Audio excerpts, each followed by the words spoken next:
సామర్థ్యాలతో ముందుకు పోతుంది. దీన్ని స్ఫూర్తివంతంగా తీసుకొని భారతీయ జనతా పార్టీలో ఈరోజు చాలామంది ఇంటలెక్చువల్స్, వివిధ రంగాలకు చెందిన ఇంటలెక్చువల్స్ పార్టీలో జాయిన్ అవుతున్నారు. వారిని మన ప్రియతమ నాయకుడు మెదక్ పార్లమెంట్ సభ్యులు రఘునందన్ రావు గారు పార్టీలోకి సాదరంగా హృదయపూర్వకంగా ఆహ్వానిస్తున్నారు. వారిని ఒక్కొక్కరిని నేను పిలుస్తా ఉన్నాను, రావాల్సిందిగా కోరుతున్నాను. ముందుగా రవి మాలపాటి రవి గారు.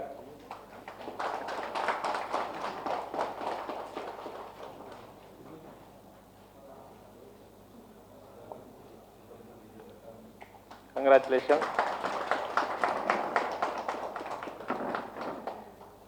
డాక్టర్ రమా పనీంద్ర.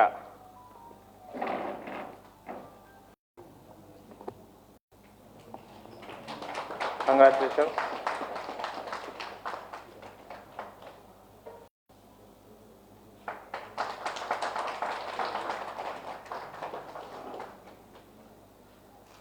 నిమ్మగడ్డ అపర్ణ గారు.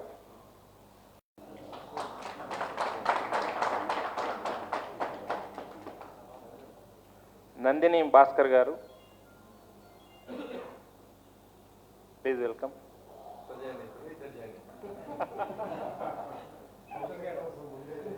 Great. Take a special picture.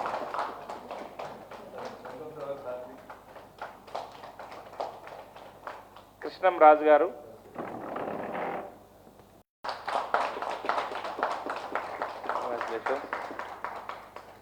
Ashwini Mandapati గారు.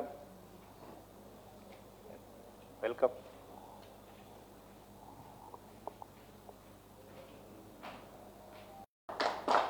కంగ్రాచులేషన్. సూర్యకుమారి గారు రండి. వెల్కమ్.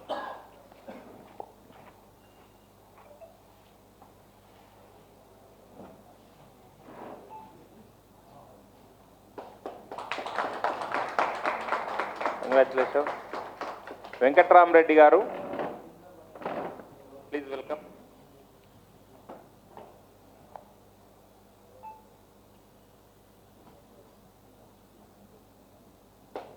కంగ్రాచులేషన్. పిఎస్ఎన్ రాజు గారు రండి.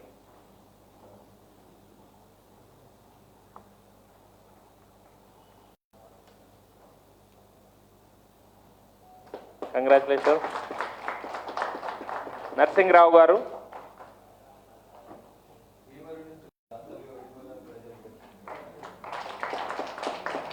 హరీష్ గారు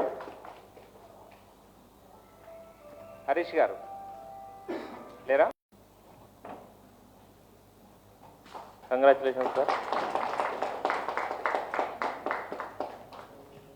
మహమ్మద్ గారు. హుస్సేన్ గారు. Congratulation sir. హుస్సేన్ గారు. నజీర్ గారు.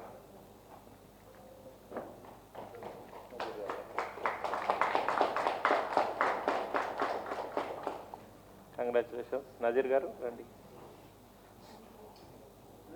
ఇక్కడ రండి. ఇటు రండి.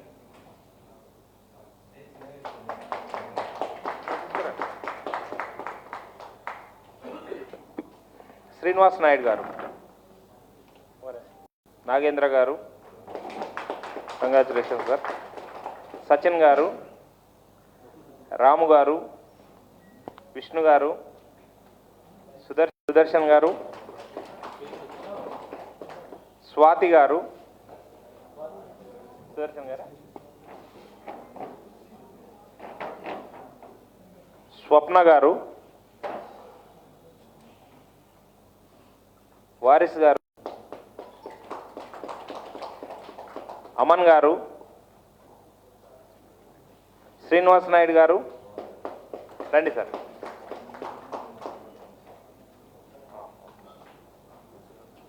అర్జున్ రావు గారు. Congratulation sir. సోమయ్య గారు. సార్ ఇక్కడ రండి, మీరు కండు వేసుకున్న వాళ్ళు ఇక్కడ రండి, ఇక్కడ రండి. సోమయ్య గారు, నాగరాజు గారు,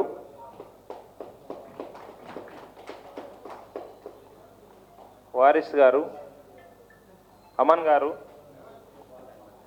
అహ్మద్ గారు,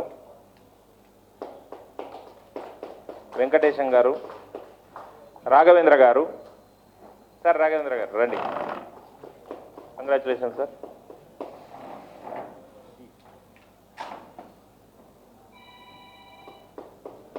ప్రసాద్ గారు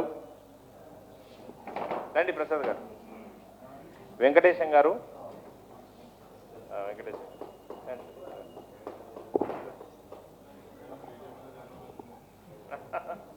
ప్రసాద్ గారు రండి. ఇంకోటి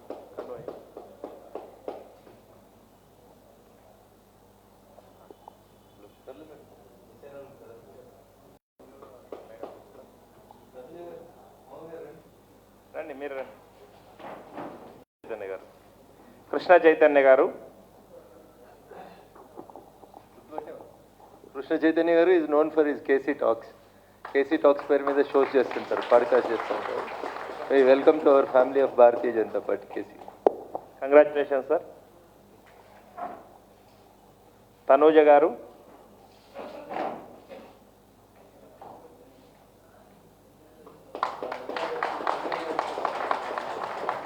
కంగ్రాచులేషన్.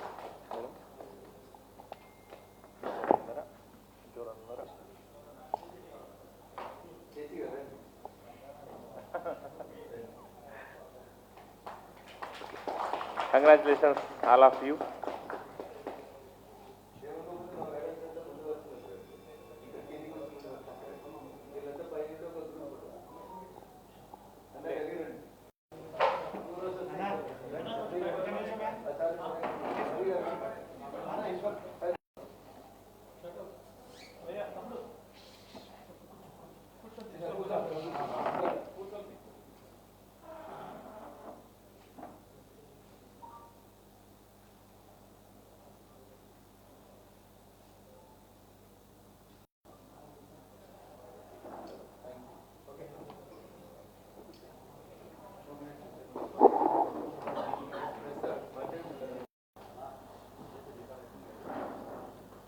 అందరికీ నమస్కారం. భారతీయ జనతా పార్టీ మెదక్ పార్లమెంట్ సభ్యులు ఒక చైరే. కేసీ గారు రండి, పైకి రండి. సుధాకర్ ఒక చైరేమ్మా. తనుజ గారు వస్తారా? రండి, అటు సైడ్ రండి. అందరికీ నమస్కారం.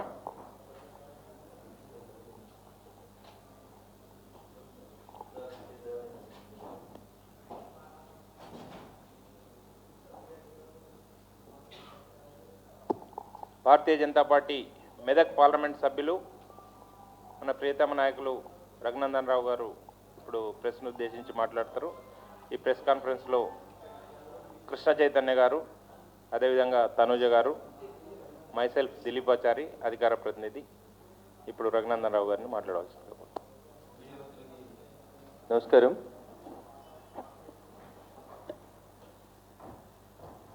భారతీయ జనతా పార్టీలో ఈరోజు చేరడానికి విచ్చేసినటువంటి వివిధ రంగాల్లో నిష్ణాతులైనటువంటి డాక్టర్లు, పాడ్కాస్ట్ చేసేటువంటి జర్నలిస్ట్ మిత్రులు, సమాజం బాగుండాలి, ఈ దేశం బాగుండాలని కోరుకుంటున్నటువంటి అనేక వర్గాలకు సంబంధించినటువంటి, వివిధ మతాలకు సంబంధించినటువంటి పెద్దలు కూడా ఈరోజు పార్టీలో చేరడానికి రావడం జరిగింది. వీరందరూ కూడా భారతీయ జనతా పార్టీ కుటుంబంలోకి సాదర స్వాగతాలు తెలియజేస్తూ, నిన్న ముగ్గురు మంత్రులు మాట్లాడుతూ ఒక మాట చెప్పినారు. కాళేశ్వరం ప్రాజెక్ట్ని భారతీయ జనతా పార్టీ, అమిత్ షా గారు ఏటీఎంగా మాట్లాడినారు. ఈరోజు సిబిఐ ఇన్వెస్టిగేషన్ చేయమని చెప్పి కాంగ్రెస్ పార్టీ, ఈ రాష్ట్ర ముఖ్యమంత్రి రేవంత్ రెడ్డి గారు కోరితే భారతీయ జనతా పార్టీ ఎందుకు ఇన్వెస్టిగేషన్ చేస్తలేదని నిన్న ముగ్గురు మంత్రులు గొంతు దించుకొని అరిచినారు. అయ్యా మంత్రులారా, మీరు అడుగుతున్నారో ఆ ఏటీఎంలోంచి మీకు ఏమైనా డబ్బులు వస్తున్నాయని అడుగుతా ఉన్నారు. డబ్బులు వసూలు చేసే సంస్కృతి, డబ్బులు గల్లీ నుంచి ఢిల్లీకి మోసే సంస్కృతి, డబ్బులు మోసి పదవులు కొనుక్కునేటువంటి సంస్కృతి మాది కాదు, అది మీది, మీ కాంగ్రెస్ పార్టీకి సంబంధించినటువంటి సంస్కృతి సంస్కారం. ఈ మాట భారతీయ జనతా పార్టీ ఎంపీగా రఘునందన్ రావు ఆరోపిస్తలేడు. ప్రస్తుత రాష్ట్ర ముఖ్యమంత్రి రేవంత్ రెడ్డి గారు కాంగ్రెస్ పార్టీ పిసిసి అధ్యక్షుడిగా ప్రకటించబడిన తరువాత ప్రస్తుత రోడ్లు భవనాల శాఖ మంత్రి అప్పటి నల్గొండ ఎంపీ గౌరవనీయులు కోమటిరెడ్డి వెంకటరెడ్డి గారు, వారి బ్రదర్ కోమటిరెడ్డి రాజగోపాల్ రెడ్డి గారు అన్ని మీడియా సంస్థలకి గాంధీ భవన్లో కూర్చొని ఇచ్చినటువంటి ఇంటర్వ్యూలో పేమెంట్ కోటా కింద రేవంత్ రెడ్డి అనే అతను పిసిసి అధ్యక్షుడు అయ్యిండు అని చెప్పినాడు. కాబట్టి అయ్యా పొన్నం గారైనా పొంగులేటి గారైనా ఇంకొకరైనా 1,000 మా వైపు చూపెట్టాలని ప్రయత్నిస్తున్నప్పుడు 4,000 మిమ్మల్ని చూపెడుతున్నాయి అనేటువంటి కనీస పరిజ్ఞానాన్ని పెంపొందించుకుంటే మంచిదని నేను ఈ సందర్భంగా గౌరవ మంత్రులకు ఈతో పలకదలుచుకున్నాను. ఇంకో మాట, వారం రోజుల క్రితం వికారాబాద్ జిల్లాలో అనుకుంటా, పాత రంగారెడ్డి జిల్లాలో ఎక్కడో కాంగ్రెస్ పార్టీ జిల్లా డిసిసి అధ్యక్షుల సమావేశం శిక్షణా శిబిరం అని పెట్టినారు. ఆ శిక్షణా శిబిరానికి గౌరవనీయులు ఈ రాష్ట్ర ముఖ్యమంత్రి రేవంత్ రెడ్డి గారు ముఖ్య అతిథిగా హాజరై కాంగ్రెస్ జిల్లా కమిటీ అధ్యక్షులకు చేసిన గీతోపదేశంలో ఏం చెప్తారంటే, ఒకవేళ గాంధీ కుటుంబానికి, నీది నా మాటలు కాదు ముఖ్యమంత్రి గారి మాటల్ని ఇన్వర్టెడ్ కామర్స్లో కోట్ చేస్తా ఉన్నా, ఒకవేళ గాంధీ కుటుంబానికి డబ్బులు అవసరమైతే నేను ఇక్కడ ఉన్నటువంటి మా కాంగ్రెస్ తెలంగాణ నాయకులు అందరం కలిసి అవసరమైతే 1,000 కోట్ల రూపాయలు పోగేసి పంపేటువంటి శక్తి మా తెలంగాణ కాంగ్రెస్ నాయకులకు వచ్చింది అని చెప్తా ఉన్నారు. పొంగులేటి గారు సమాధానం చెప్పాలి, రెవెన్యూ మంత్రిగా చెప్తారా లేకపోతే పొన్నం ప్రభాకర్ గారు చెప్తారా చెప్పాలి. 10 సంవత్సరాలు అధికారంలో లేని కాంగ్రెస్ పార్టీ, 10 సంవత్సరాలు అష్టకష్టాలు పడ్డటువంటి కాంగ్రెస్ పార్టీ ఒక్కసారి తెలంగాణ రాష్ట్రంలోకి అధికారంలోకి వచ్చి 2 ఏళ్ళు కాగానే అవసరమైతే 1,000 కోట్లు పోగేసి పంపిస్తాము అని గతంలో పంపినటువంటి విషయాల్ని అన్యాపదేశంగానే ముఖ్యమంత్రి గారు చెప్పినట్టు కనబడతా ఉంది. కాబట్టి డబ్బులు, ఏటీఎంలు, పోగేసుకోవడాలు, పదవులు కొనుక్కోవడాలు, మంత్రి పదవులు అమ్ముకోవడాలు, ఇట్లాంటి పరిస్థితులు ఏమన్నా ఉంటే అది కాంగ్రెస్ సంస్కృతిలోనే ఉంది, కాంగ్రెస్ రక్తంలోనే ఉంది. మీరు అడుగుతుండొచ్చు, లేకపోతే కొంతమంది మీడియా మిత్రులకు కూడా డౌట్ రావచ్చు, ఎందుకు మరి సిబిఐ విచారణ కోరితే కాళేశ్వరం మీద కేంద్ర ప్రభుత్వం సిబిఐ విచారణ చేస్తలేదని చాలామంది అడుగుతూ ఉన్నారు మిత్రుల ఈ మధ్యలో. ఆ మిత్రులకి, సమాజంలో ఉన్నటువంటి విఘ్నులందరికీ, మీడియా మిత్రులకు కూడా మేము చేసేటువంటి అప్పీల్ ఒకటి, కాళేశ్వరం ప్రాజెక్టుని ఇన్ టోటోగా సిబిఐ చేత విచారణ జరిపించడానికి భారత ప్రభుత్వం నరేంద్ర మోడీ గారి నాయకత్వంలో 100% సిద్ధంగా ఉంది. అయితే కాంగ్రెస్ పార్టీ రేవంత్ రెడ్డి గారు తెలివిగా ఏం చేస్తున్నారంటే, జస్టిస్ పిసి ఘోష్ గారు అనేటువంటి ఒక రిటైర్డ్ అయినటువంటి న్యాయమూర్తి చేత కాళేశ్వరంలో కుంగినటువంటి 3 డ్యాములకు సంబంధించి 3 బారేజీలకు సంబంధించి ఒక ఇన్వెస్టిగేషన్ నిర్వహించినారు. ఈ ఇన్వెస్టిగేషన్ నిర్వహించి దాని మీద ఒక నివేదిక రాసి అసెంబ్లీలో ప్రొడ్యూస్ చేసి అసెంబ్లీలో చర్చకు పెట్టినారు. మరుసటి రోజు టీఆర్ఎస్ పార్టీ నాయకులు, మాజీ ముఖ్యమంత్రి చంద్రశేఖరరావు గారు, అప్పటి నీటిపారుదల శాఖ మంత్రి హరీష్ రావు గారు ఇద్దరు కూడా కోర్టుకు వెళ్తే రాష్ట్ర సర్వోన్నత న్యాయస్థానం దాని మీద ఫర్దర్ ఆర్డర్స్ వచ్చేంతవరకు దాకా ఇన్వెస్టిగేషన్ చేయొద్దు అని రాష్ట్ర సర్వోన్నత న్యాయస్థానం ఒక తీర్పిచ్చింది. భారతీయ జనతా పార్టీ కానీ తెలంగాణ సమాజం కానీ అడుగుతుంది, కాళేశ్వరం మొత్తం మీద విచారణ జరిపించమని కాంగ్రెస్ పార్టీ ఎందుకు అడుగుతలేదు అనేది బేసిక్ క్వశ్చన్. మీరు పీస్గా అడుగుతా ఉన్నారు. 3 బారేజీలే, కుంగిన అన్నారం బారేజో, సుందిళ్లనో, వీటి మీద మాత్రమే విచారణ కావాలని కాంగ్రెస్ అడుగుతుంటే, భారతీయ జనతా పార్టీ నాడు అమిత్ షా గారు మాట్లాడిన మాటలైనా ఈరోజు మేము అడుగుతుందైనా ఇన్ టోటోగా 1,00,000 కోట్ల ప్రాజెక్ట్ అని చెప్పిన కాళేశ్వరంలో జరిగిన అవినీతి మీద ఆ నుంచి మొదలుకొంటే రౌతి వరకు, అంటే మొదటి అక్షరం నుంచి మొదలుకొంటే చివరి అక్షరం దాకా ప్రతి అంశం మీద విచారణ జరపమని ముఖ్యమంత్రి గారిని మళ్ళీ ఒకసారి ఉత్తరం రాసి భారత హోంమంత్రి గౌరవనీయులు అమిత్ షా గారిని కలవమని చెప్పండి. కోర్టు స్టే ఎత్తేసిన మరుక్షణం భారత ప్రభుత్వం సిబిఐ చేత విచారణ జరిపించడానికి సిద్ధంగా ఉంది. కాబట్టి మీడియా ఉంది, మాట్లాడాలి కాబట్టి మాట్లాడదాం, ఏది పడితే అది మాట్లాడతాం, అటెన్షన్ డైవర్షన్ కోసం మాట్లాడతాం, ఖమ్మంలో జరుగుతున్న పంచాయతీని ప్రజలు దృష్టి మరల్చడానికి భారతీయ జనతా పార్టీ మీద మాట్లాడతాం, లేకపోతే బాపు ఘాట్ పేరు మీద పేదోళ్ళ ఇల్లు కూల్చి 5,000 కోట్లతోటి బాపు సమాధిని కడతాం. ఇట్లాంటి ప్రజల దృష్టిని మరల్చేటువంటి కార్యక్రమాల్ని చేయడానికి 3 మంత్రులు అగమేఘాల మీద పరిగెత్తుకొని వచ్చి భారతీయ జనతా పార్టీకి కాళేశ్వరం ఏటీఎంగా అయిందని మాట్లాడుతూ ఉన్నారు. ఇది మీ అవగాహన రాహిత్యానికి నిదర్శనంగా మేము భావిస్తూ ఉన్నాం. భారత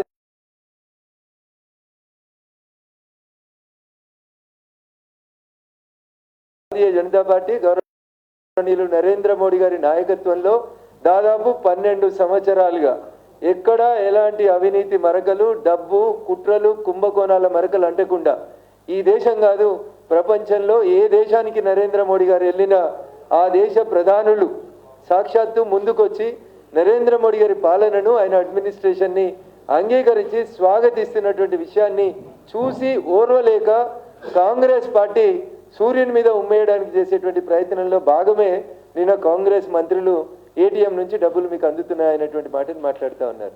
అంతకుమించి మరొకటి కాదు. కాంగ్రెస్ చరిత్ర కుట్రలు, కాంగ్రెస్ చరిత్ర ముఖ్యమంత్రిని దించాలంటే చార్మినార్ కాడ మత ఘర్షణలు లేవలేదు కాంగ్రెస్ చరిత్ర. సొంత పార్టీ ముఖ్యమంత్రుల్ని దించడానికి సొంత పార్టీల్లో నాయకులు మత ఘర్షణలు చేసేది వాళ్ళ చరిత్ర. సొంత పార్టీకి చెందిన ప్రధానమంత్రి వస్తే ఆడ రాళ్ళేపించినటువంటి చరిత్ర సొంత పార్టీ ముఖ్యమంత్రులది. ఇది కాంగ్రెస్ చరిత్ర.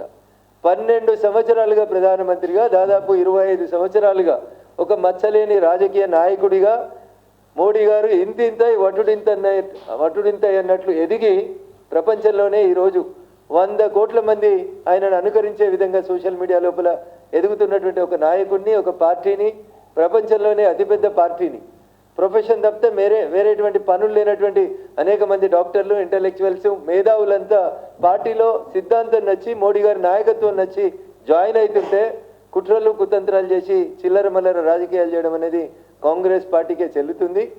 2.5 ఏళ్ళు మీరు అధికారంలో ఉంటేనే 1000 కోట్లు పంపిస్తామని ముఖ్యమంత్రి గారు అంటే ఇప్పటికి ఎంత పంపించారు అనేది ప్రజలు అడుగుతా ఉన్నారు. ఆ దిశగా కాంగ్రెస్ పార్టీ అధిష్టానం ఆత్మపరిశీలన చేసుకుంటే బాగుంటుంది తప్ప మా మీద బురద జల్లాలని ప్రయత్నం చేయడం అనేది అవివేకం అని చెప్పి ఈ సందర్భంగా కాంగ్రెస్ మంత్రులకి, ఈ రాష్ట్ర ప్రభుత్వ పెద్దలకి సవినయంగా నేను అప్పీల్ చేస్తా ఉన్నాను. చివరికి ఇంకొక మాట, not linked with this subject. నేను ఒక ఎంఐఎం పార్టీ ఫ్లోర్ లీడర్ గారు విద్యార్థులకు శిక్షణా తరగతులు తీసుకుంటా ఉన్నాడు. ఎంఐఎం పార్టీ అసెంబ్లీలో ఫ్లోర్ లీడర్ నిన్న అక్కడ ఒక శిక్షణా తరగతులలో క్లాసులు తీసుకుంటూ మాట్లాడుతూ ఉన్నాడు. యూపీలో యోగి అయినా, తెలంగాణలో కేసీఆర్ అయినా, రేవంత్ రెడ్డి అయినా, ఇంకెవరైనా మా పట్ల వాళ్ళ వైఖరి అంతా ఒక రకంగా డిఫరెంట్గా ఉంది, మాకు అన్యాయం చేస్తూ ఉన్నారు, బుల్డోజర్లు తీసుకొచ్చి మా దేవస్థానాల్ని, మసీదుల్ని కూలగొడుతున్నారని చెప్పి అక్బరుద్దీన్ అనేటువంటి వ్యక్తి విద్యార్థులకి, భావి భారతుల్లో పౌరులుగా తీర్చిదిద్దాల్సినటువంటి విద్యార్థుల్లో ఒక రకమైనటువంటి ఎమోషన్స్ని క్రియేట్ చేసేటువంటి రీతి లోపల మాట్లాడుతూ ఉన్నారు. ఈ రాష్ట్ర ప్రభుత్వానికి నిజంగా చిత్తశుద్ధి ఉంటే నేను డిమాండ్ చేస్తూ ఉన్నా, ఎంఐఎం పార్టీ ఫ్లోర్ లీడర్ మీద కేసులు నమోదు చేసి చిన్నపిల్లల మనసుల్ని ఖరాబు చేసి దేశద్రోహులుగా తయారు చేసేందుకు ప్రయత్నం చేస్తున్నందుకు ఎంఐఎం పార్టీ ఫ్లోర్ లీడర్ మీద క్రిమినల్ కేసులు నమోదు చేయాలని చెప్పి ఈ సందర్భంగా నేను రాష్ట్ర ప్రభుత్వాన్ని డిమాండ్ చేస్తూ ఉన్నా. ఇదే అక్బరుద్దీన్ ఓవైసీకి 3 రోజుల క్రితం పాత బస్తీలో ఒక హనుమాన్ దేవాలయాన్ని, ఈ దేశానికి సంబంధం లేనటువంటి వ్యక్తి, ఈ దేశంలోకి ఇల్లీగల్గా చొరబడినటువంటి ఒక వ్యక్తి, ఇది నేను చెప్పలేదు, నిన్ననే భాగ్యనగరం పోలీసులు 3 రోహింగ్యాలను అరెస్ట్ చేసినామని చెప్పినారు. ఎందుకు అరెస్ట్ చేసినారు అంటే భాగ్యనగరంలో ఉన్నటువంటి ఒక హనుమాన్ మందిరంలో ఉన్న విగ్రహాన్ని ధ్వంసం చేసిండ్రు, ఈ 3 వీళ్ళు భారతదేశ పౌరులు కాదు, రోహింగ్యాలు అని చెప్పి తెలంగాణ పోలీసులు చెప్పినటువంటి మాట. సో ఇప్పుడు అక్బరుద్దీన్ ఓవైసీ ఆలోచించుకోవాలి, ఈ దేశంలో మత సామరస్యం ఉండాలని సబ్కా సాత్ సబ్కా వికాస్ అని పనిచేస్తున్నటువంటి ప్రభుత్వం నరేంద్ర మోడీ గారి ప్రభుత్వం అయితే భాగ్యనగరంలో అనవసరంగా ప్రవేశించి ప్రశాంతంగా ఉన్నటువంటి భాగ్యనగరంలో మత ఘర్షణలకు కారణమవుతున్నటువంటి రోహింగ్యాలకు ఆశ్రయం ఇస్తుంది మీ ఎంఐఎం పార్టీ, అవునా కాదా ఒకసారి ఆలోచించు. నిజంగా మీకు పాత బస్తీ అభివృద్ధి మీద చిత్తశుద్ధి ఉంటే, ఎంఐఎం పార్టీ నిజంగా ఓల్డ్ సిటీలో ఉన్నటువంటి ముస్లింల బాగు కోరుకుంటున్నటువంటి పార్టీ అయితే, అయ్యా అక్బరుద్దీన్ ఓవైసీ గారు మీరు ముందుకొచ్చి హైడ్రా కమిషనర్ రంగనాథ్ గారిని, రాష్ట్ర ముఖ్యమంత్రి రేవంత్ రెడ్డి గారిని ఇద్దరిని పిలిచి మా భాగ్యనగరం మత సామరస్యానికి ప్రతీక, మేము శాంతియుత సహజీవనం చేద్దామనుకుంటున్నాం, అందుకని గార్డెన్నో అపార్ట్మెంట్లు కూలగొట్టి గాంధీ తాత బొమ్మ ఎందుకు పెడతావు ముఖ్యమంత్రి, తీసుకొచ్చి మా భాగ్యనగరంలో పాత బస్తీలో గాంధీ తాత బొమ్మ పెట్టు, ఇక మా సల్కం చెరువులో మేము కట్టిన కాలేజీ చుట్టూ కూడా జాగుంది, అయ్యా రంగనాథ్ గారు వచ్చి ఇక్కడ గాంధీ తాత బొమ్మ పెట్టేందుకు అనుమతి ఇయ్యండి చెప్పి హైడ్రా కమిషనర్ రంగనాథ్ గారిని, లేకపోతే రాష్ట్ర ముఖ్యమంత్రి రేవంత్ రెడ్డి గారిని పిలిచి భాగ్యనగరం శాంతియుతంగా ఉండాలనుకుంటుంది, పాత బస్తీలో ఉన్నోళ్ళు మా వాళ్ళంతా గాంధీ తాత వారసులు, మేము ఎప్పుడు హింస చెయ్యము, ఎవరి మీద దాడి చెయ్యము, మేము శాంతియుత వాతావరణంలో బతకాలంటున్నాము, కాబట్టి సల్కం చెరువులో మేము భూమి కబ్జా చేసి కాలేజీ కట్టుకుంటే అటు రంగనాథ్ గారు మాట్లాడారు, ఇటు ముఖ్యమంత్రి గారు మాట్లాడారు. కాబట్టి అక్కడెక్కడో కట్టుకున్న అపార్ట్మెంట్లలో పేదోళ్ళ అపార్ట్మెంట్లు కూల్చే బదులు ఈ సల్కం చెరువులో గాంధీ తాత బొమ్మ పెట్టుండ్రి, మా వాళ్ళంతా గాంధీకి వారసులుగా బతుకుతారు అని చెప్పి అక్బరుద్దీన్ గారు ఇలా సల్కం చెరువు కాడికి వచ్చి ముఖ్యమంత్రి గారిని, కాంగ్రెస్ పెద్దల్ని, హైడ్రా కమిషనర్ గారిని పిలిచి సల్కం చెరువులో గాంధీ తాత బొమ్మ పెట్టమని చెప్పు. ప్రభుత్వం అనుమతి ఇస్తే అపార్ట్మెంట్లు కట్టుకున్నారు, బ్యాంకు లోన్లు ఇస్తే ఎవరో చిన్న చిన్న ఉద్యోగస్తులు అపార్ట్మెంట్లు కొనుక్కున్నారు. ఇవాళ అపార్ట్మెంట్లు అన్నీ తీసి గాంధీ తాత బొమ్మ పెడతామని ఒక కథ చెప్తా ఉన్నారు. భారతీయ జనతా పార్టీ దీన్ని వ్యతిరేకిస్తుందని ముద్రేస్తున్నారు. ఈ దేశంలో సబర్మతి ఆశ్రమాన్ని డెవలప్ చేసింది, వారు పుట్టిన గుజరాత్లో గాంధీ తాతకు సంబంధించిన సబర్మతి ఆశ్రమాన్ని డెవలప్ చేసింది ఎవరని ఉంటే అది నరేంద్ర మోడీ గారు తప్ప ఇంకొకరు కాదనేది కాంగ్రెస్ పెద్దలు అర్థం చేసుకోవాలి. మీకు గాంధీ గారి పేరు ఇంటి చివరన వాడుకోవడానికి, మీ పేరు చివరన వాడుకోవడానికి 7.5 దశాబ్దాలు దాన్ని ఆ పేరును వాడుకున్నారు తప్ప ఈ దేశంలో ఒక్కరోజు కూడా గాంధీ గారి పేరు మీద ఒక ఆశ్రమం నిర్మించాలనే ఆలోచన లేని పార్టీ కాంగ్రెస్ పార్టీ. అది చేసింది మేము, భారతీయ జనతా పార్టీ. గుజరాత్ ముఖ్యమంత్రిగా నరేంద్ర మోడీ గారు చేసిండ్రు, ఏ ఒక్కరికి నష్టం జరగకుండా చేసిండ్రు. పేద ప్రజలు ఆ సబర్మతి రివర్ ఎంబడినటువంటి వాళ్ళందరికీ ముందే పునరావాసం కల్పించిన తర్వాత అక్కడ సబర్మతి ఆశ్రమం డెవలప్ చేసింది. ఇక్కడ మేము సబర్మతి ఆశ్రమం కట్టడానికో, మేము చేసిన దాన్ని మీరు కాపీ కొట్టడానికో, లేకపోతే మీకు కొత్తగా ఏం పనులు తెలియవు కాబట్టి కూల్చడమే ఒక్కటి తెలుసు కాబట్టి రేవంత్ రెడ్డి గారు అధికారంలోకి వచ్చి నుంచి రోజుకో కూలగొట్టే కార్యక్రమం తప్పితే కొత్త కార్యక్రమం లేదు. కాబట్టి మీకు ఏమైనా పాజిటివ్గా కావాలనే ఏమైనా ఆలోచన ఉంటే, మంచి సలహాలు తీసుకునేటువంటి ఓపిక మీకు ఉంటే, అది ఎంఐఎం పార్టీ ఫ్లోర్ లీడర్కైనా ఈ రాష్ట్ర ముఖ్యమంత్రికైనా ఎక్కడ పెట్టాలి గాంధీ తాత విగ్రహం అని ఒక అఖిలపక్ష పార్టీని పిలువండి.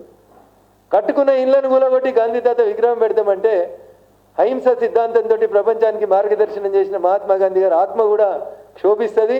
అక్కడ అపార్ట్మెంట్ వాళ్ళందరూ ఏడుస్తున్నారు, వాళ్ళ కన్నీళ్ళ ఉసురు దాకి రాష్ట్ర ప్రభుత్వం వాళ్ళ కన్నీళ్ళ శోకంలో కొట్టుకపోక తప్పదని చెప్పి ఈ సందర్భంగా హెచ్చరిస్తూ, ఒక ఎమ్మెల్యే అంటాడు నేను ₹1 ఇస్తా అంటాడు కూలగొట్టిన వాళ్ళకి, ఇంకొక ఆయన అంటాడు మేము ఎస్ఎఫ్టీకి ₹5,000 ఇస్తామని చెప్తాడు.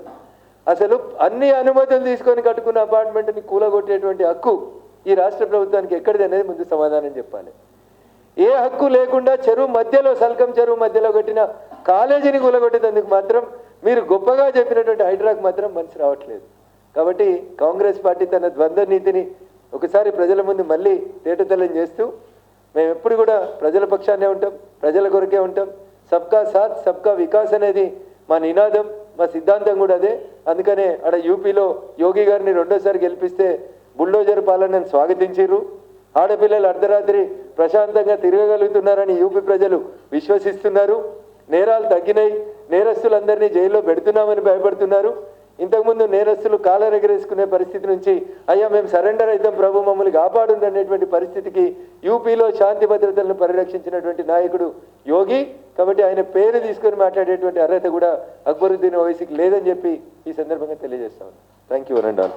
ఈరోజు పార్టీలో చేరిన మిత్రులందరికీ కూడా సవినయంగా మరొకసారి భారతీయ జనతా పార్టీ రాష్ట్ర శాఖ పక్షాన స్వాగత సుమాంజలు తెలియజేస్తూ, మీరు పనిచేస్తున్నటువంటి మీ రంగాల్లో సబ్కా సాత్ సబ్కా వికాస్ అని ఇంకా ఎక్కువ మందిని భారతీయ జనతా పార్టీ కుటుంబ సభ్యులుగా ఎదిగేలాగా మీరంతా కృషి చేయాలని, తప్పకుండా రాష్ట్ర పార్టీ అధ్యక్షునికి మీ చేరిక విషయాన్ని మధ్యాహ్నం తర్వాత వారు వస్తారు, నల్గొండలో పార్టీ కార్యక్రమంలో ఉన్నారు, చేరవేస్తానని, వివిధ రంగాల్లో నిష్ణాతులైన మీరు ఆయా రంగాల్లో సేవల్ని కొనసాగిస్తూ పార్టీ డెవలప్మెంట్కి, తెలంగాణ భాజపా అధికారంలోకి రావడానికి సహకరించాలని మనస్ఫూర్తిగా వేడుకుంటూ మీకు అందరికీ మరొకసారి భారతీయ జనతా పార్టీ తెలంగాణ రాష్ట్ర శాఖ పక్షాన సాదరంగా స్వాగతం తెలియజేస్తా ఉన్నాం. జై హింద్, జై భారత్.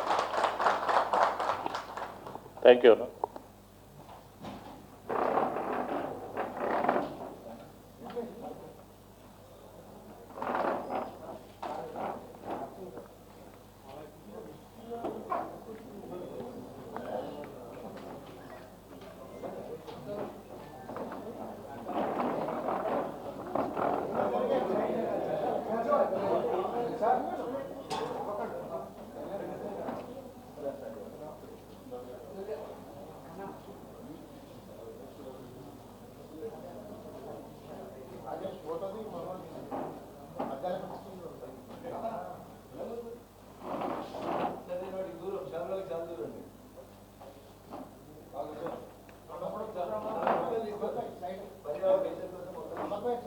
side photo